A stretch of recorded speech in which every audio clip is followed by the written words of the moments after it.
கத்திரிக்காய் கூடையில தூங்க போச்சு, கத்திரிக்காய் எட்டி வந்து காலு திருச்சு, கொஞ்ச நேரம் சிரிச்சிருச்சு. அழகு மயில் செல்லக்குட்டி எங்க போச்சு, கத்திரிக்காய் கூடையில தூங்க போச்சு, கத்திரிக்காய் எட்டி வந்து காலு திருச்சு, சிரிச்சிருச்சு.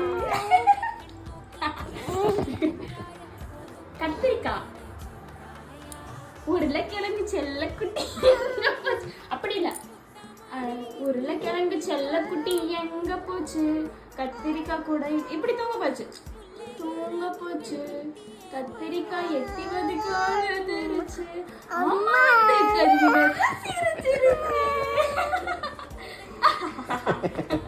அம்மா அம்மா மட்டும் வருத்தணும்.